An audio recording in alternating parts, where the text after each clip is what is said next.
The lunch monitor didn't know who was standing behind her. She smiled at a 10-year-old girl holding a tray and said the words that would end her career. "Sweetheart, why don't you sit with the janitor's kids? Those tables aren't for children like you." Marcus Ellison froze, one foot still in the air, a bag of his daughter's favorite lunch in his hand. The cafeteria noise didn't stop all at once. It faded, like someone slowly turning down a volume knob on 200 children. Trays stopped clattering.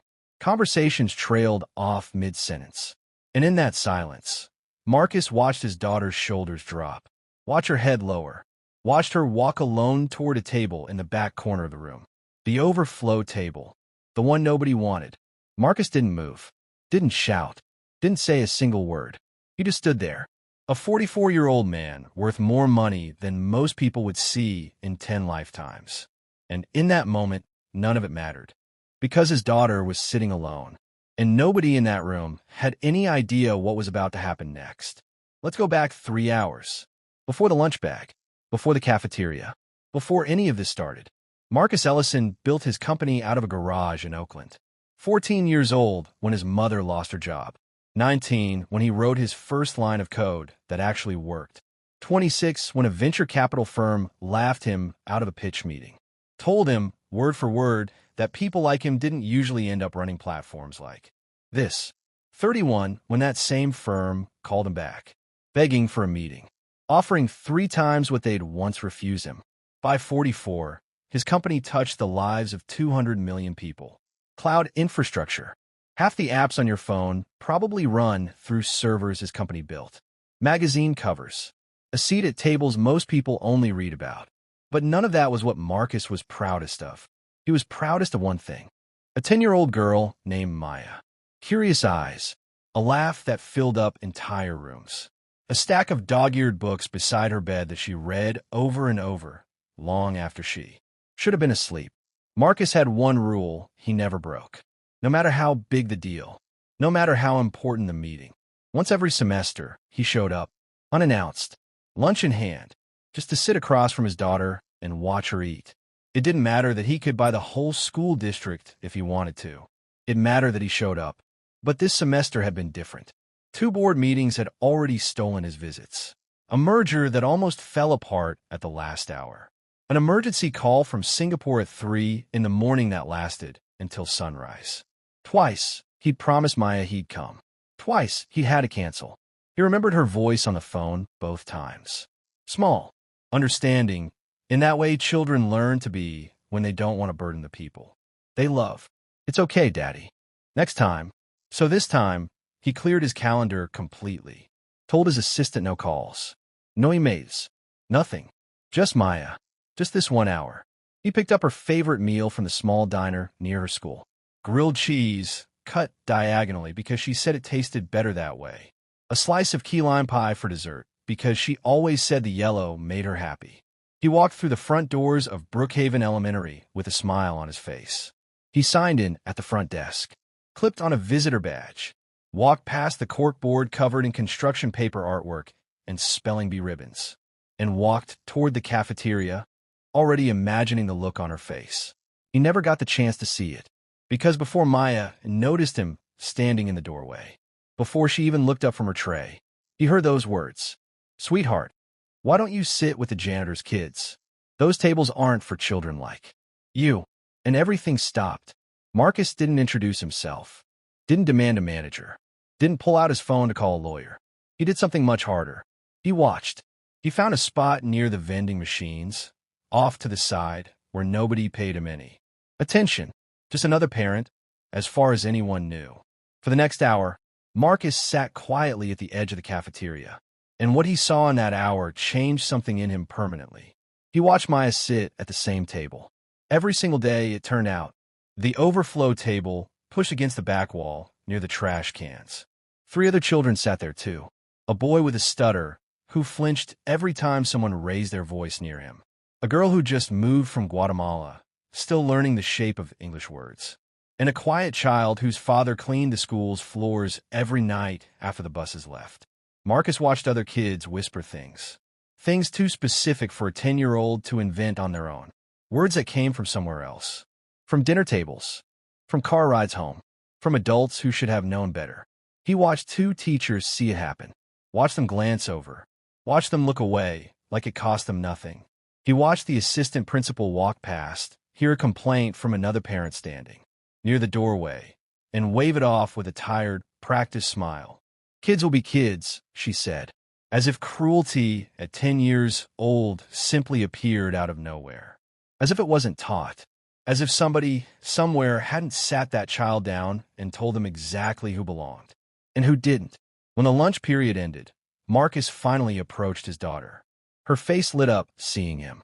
For a second, it was like none of it had happened. She hugged him tight, told him about her science project on volcanoes, laughed at his terrible joke about the key lime pie. But later, walking her toward her classroom, past the rows of lockers and taped-up hallway. Art, he asked a question that had been sitting in his chest like a stone. Maya, why didn't you tell me? She didn't answer right away. She looked down at her shoes, traced a scuff mark on the floor with the toe of her sneaker. Then, quietly, she said the words that broke something open in him. I didn't want you to think I couldn't handle it. 10 years old, already learning to carry pain alone, already learning to protect the people who were supposed to protect her. Marcus knelt down, looked her in the eyes. You never have to handle anything alone. Not ever. Not with me. He hugged her one more time before she went back to class. Watched the door close behind her. He didn't cry in front of her. He waited until he was back in his car. Alone. Hand on the wheel. Then he let it out. But grief only lasts so long before it turns into something else. For Marcus, it turned into resolve. He didn't call the school board that night. He didn't post anything online. He didn't use his name, his company, or his money. Instead, he did what built his entire career. He investigated, quietly, carefully, like he was debugging a system that had been broken for years, hiding in plain sight. Underneath everyone's noses. He started by talking to other parents. Parents he met in pickup lines, hovering near the crosswalk with their coffee cups. Parent from the neighborhood, at the grocery store, at the gas station. At first, they were guarded, careful with their words. Nobody wants to be the parent who complains too loudly. But once they realized someone was finally listening, actually listening, the stories poured out. A mother whose son had been called names in the hallway for 2 years straight. Names she wouldn't even repeat out loud. A father who pulled his daughter out mid-year and enrolled her somewhere else without ever filing a formal complaint because he didn't believe anyone would take it seriously. A grandmother raising her grandson who said she'd stopped attending PTA meetings because every concern she raised got smiled at and forgotten. Marcus counted 6 families, 6 children who had quietly disappeared from Brookhaven over the past 2 years. Not expelled, not failing, just gone, transferred away from a place that made them feel small. Then Marcus found something he wasn't expecting. An ally. Her name was Denise. She'd worked in that cafeteria for 11 years. She knew every child by name, knew who liked extra ketchup, who was allergic to peanuts, who needed a little extra. Kindness on a hard day. She'd watched everything happen year after year. Every comment, every excuse, every complaint that vanished into a drawer somewhere, never acted on. She was scared to talk at first. She needed the job. She had 2 kids of her own to feed and bills that didn't care about her conscience. But something about the way Marcus asked, not as a CEO, not as a man with money, but simply as a father, made her trust him. They met after hours in the parking lot, engines off, windows cracked. She showed him the security footage on her phone, hands slightly shaking. Months of it. Same pattern, over and over, day after day. Certain children steered to certain tables. Certain comments allowed to slide without a single word from the adults standing right there. Certain complaints filed by parents and never followed up on, buried somewhere in a filing cabinet nobody opened. It wasn't one bad moment. It wasn't one bad employee. It was a system, a quiet, invisible system that had been running underneath the surface of that school for years. And somehow, nobody with the power to stop it ever had. That night, Marcus sat alone in his home office long after Maya had gone to bed. The house was quiet, just the hum of the refrigerator downstairs and the tick of the clock on the wall. He thought about his own childhood, a cramped apartment in East Oakland, a mother working 2 jobs just to keep the lights on. He remembered being 7 years old, sitting in a classroom when a teacher assumed he couldn't read simply because of where he lived. He remembered proving her wrong, reading the entire book out loud, cover to cover, just to watch her face change. He'd promised himself, back then, that if he ever had the power to change something, he would. He never imagined the first time he'd use that power would be for his own daughter. He opened his laptop, not to send an angry email, not to call a lawyer, but to write down everything Denise had shown him. Every date, every name, every pattern he noticed in the footage. He built it the way he built everything else in his life, piece by piece, evidence stacked on evidence. Because he knew, from years of boardrooms and negotiations, that anger without proof gets dismissed. But proof, laid out calmly, is almost impossible to ignore. Over the following days, Marcus met with 3 more families. A single mother named Priya, whose son had been mimicked by classmates every time he raised his hand to answer a question, mocking the way he pronounced certain words. A grandfather named Walter, raising his granddaughter after losing his own daughter, said the school had never once returned his calls about the way she was treated at recess. And a young couple, Anna and Ruben, who'd pulled their son out entirely, enrolling him 45 minutes away, just so he could feel normal again. Each conversation added another piece to the picture Marcus was building.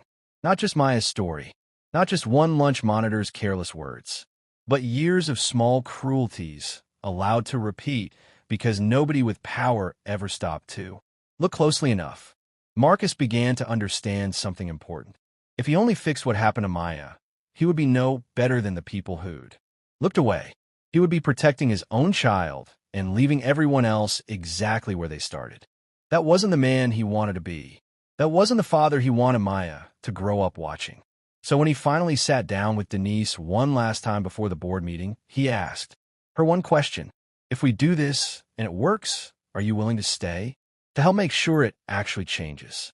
Something. Denise was quiet for a long moment. Then she nodded. I've watched this happen for 11 years, she said. I like to watch it stop. 2 weeks later, the school board called an emergency meeting. They believed they were meeting with an upset parent. Someone to calm down. Someone to manage with soft words, a folder of talking points, and a promise to look into it. They had no idea who was walking through their doors. Marcus arrived in a plain gray suit. No entourage, no cameras. Just him, a folder of documents, and Denise's footage saved securely on a drive in his pocket. At first, board members treated him exactly how they planned to.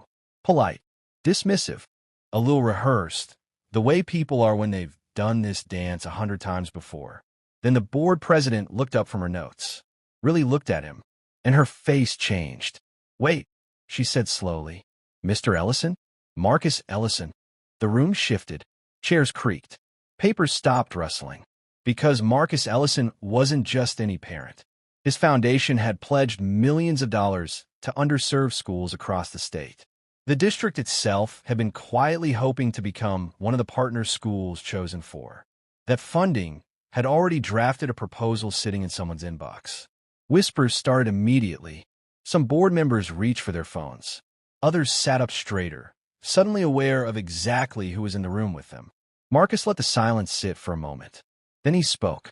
Calm, steady, no anger in his voice, though anger would have been justified 100 times over.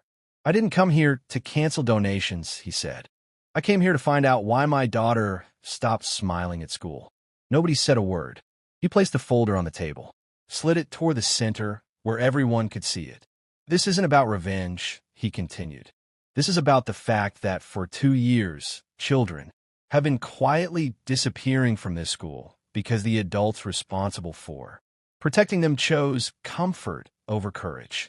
He nodded toward Denise, sitting quietly near the back of the room, hands folded tightly in her lap.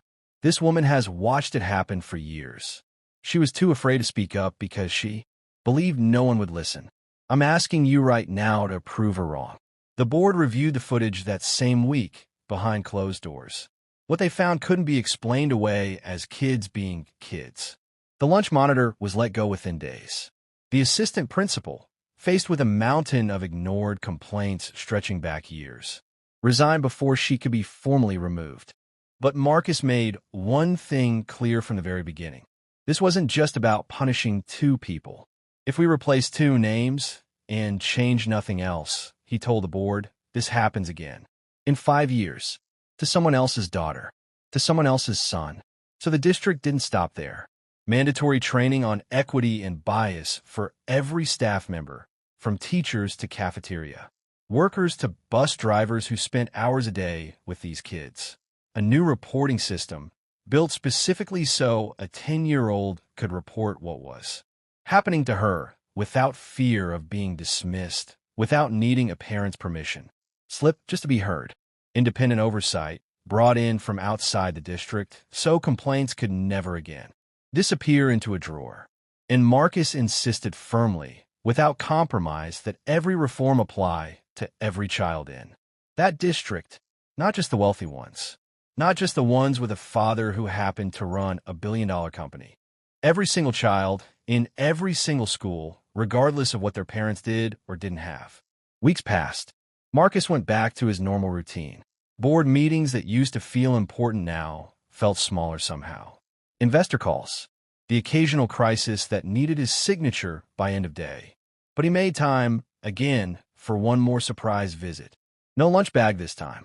Just him, quietly stepping into the cafeteria at Brookhaven Elementary on an ordinary Tuesday. He expected to see Maya at that same overflow table. Alone. Head down.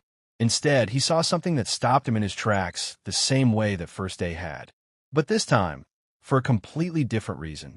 Maya was in the center of the room, surrounded by classmates, laughing so hard she nearly knocked over a juice box, catching it just in time while everyone around her laughed too. No special seat reserved for her. No teacher hovering nervously nearby, watching for trouble. Just a child, finally fully belonging. He didn't interrupt her. He simply watched, the same way he had that very first day. Only this time, what he witnessed didn't break his heart. It rebuilt it, piece by piece, right there in the doorway. After school, as they walked to the car together, backpack bouncing against her shoulders, Maya slipped her small hand into his. She looked up at him, and in a quiet voice, she said something he would remember for the rest of his life. Daddy, today, felt like school finally became my school. Marcus didn't say anything back right away. He just squeezed her hand a little tighter, because in that single sentence, he heard everything. Every quiet year of feeling unseen. Every table she'd learned to sit at without complaint. Every burden a 10-year-old should never have had to carry alone. And now, finally it was gone. Marcus had built a company worth hundreds of millions of dollars. He'd sat across tables from senators and world leaders. He'd been on the cover of magazines that most people only dream of appearing in. But none of that ever compared to this. To the sound of his daughter's laughter echoing across a cafeteria that had once made her feel invisible. He used to believe success meant building something massive, something the world would remember for generations. But standing in that parking lot, holding his daughter's hand, he understood it differently. Now, success wasn't the company. It wasn't the money. It wasn't even the headlines that would eventually surface about the reforms at Brookhaven. Success was this: a safer hallway for the next child who walked through those doors. A cafeteria where no 10-year-old would ever again be told which tables were meant for children like them. A daughter who no longer had to protect her father from her own pain. Marcus opened the car door for Maya. Watch her climb in, still smiling, still talking about her day. And before he closed the door, she looked back at him one more time. "Can we get key lime pie on the way home?" she asked. Marcus laughed. For the first time in weeks, it felt easy. "Anything you want," he said. They drove home together that evening, windows cracked, radio low, Maya humming some songs she'd learned from a friend at recess. A friend she hadn't had a few months earlier. A small thing, but not small at all. Because sometimes the biggest changes in a person's life don't come with fireworks or headlines. They come quietly. A hand slipped into yours. A laugh echoing across a room that used to feel like a punishment. A sentence spoken by a 10-year-old that says more than any boardroom ever could. Marcus never forgot that first frozen moment in the cafeteria doorway.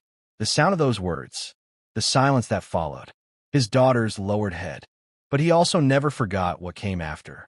The investigation, the footage, the board meeting where he chose truth over vengeance.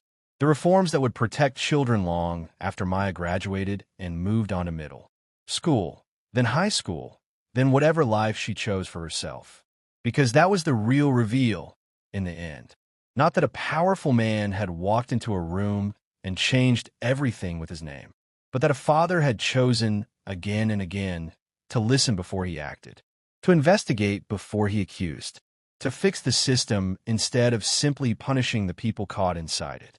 And somewhere in that school, right now, there's a child who will never know how close they came to sitting alone at a table in the back corner of a cafeteria. Will never know a father's quiet anger became a policy that protected them. Will never know that somebody once stood frozen in a doorway and decided that enough was finally enough. That's the story that matters. Not the company Marcus built, not the fortune he made, but the safe future he helped create for children who came after his daughter. A future where every child, no matter their name, their skin, or their father's job, gets to sit wherever they want and laugh as loud as they need to, right there in the center of the room where they always belonged. 6 months later, Marcus received a letter. Handwritten, not from a lawyer, not from a school board, from Denise. She wrote that the new reporting system had already been used 11 times that semester. 11 times a child had spoken up, and 11 times an adult had actually listened. She wrote that she still worked in that same cafeteria. Same trays, same tables, but something in the room felt different now. Lighter, safer. She wrote one line that Marcus kept folded in his wallet for years afterward. You didn't just save your daughter's lunch table. You saved the whole room. Marcus never used the story publicly, never turned it into a press release, never mentioned it in a single interview, even when reporters asked why his foundation had suddenly expanded its equity programs to 60 new schools that year. He simply said, each time, that every child deserves to feel like they belong, and left it there, because some things aren't meant to build a brand. Some things are meant to fix what's broken and move quietly on to the next thing that needs fixing. Maya grew older. Middle school came, then high school. New friends, new tables, new cafeterias in new buildings. But she never forgot that day. Years later, she would tell the story herself, to a room full of students at a leadership program her father's foundation sponsored. She'd stand at a podium far too tall for her, at first, until someone lowered the microphone. And she'd tell them about a lunch monitor, about a table in the back corner, about a father who didn't yell, didn't threaten, didn't storm into an office demanding heads. Roll. A father who simply watched and listened, and then quietly made sure it could never happen to anyone else again. My dad always says the loudest thing you could do is fix something without needing credit for it, she'd tell them. That's the kind of person I want to be. And somewhere in the back of that room, unnoticed, sitting quietly near the door the way he always did, Marcus would smile. Because some legacies aren't written in company valuations or magazine profiles. Some legacies are written in the quiet, ordinary moment a child slips her hand into her father's and whispers that school, finally, feels like it's hers. That's the story worth telling. Not the empire Marcus built, but the safe, ordinary Tuesday afternoon he helped create. For one girl, and for every child who came after her.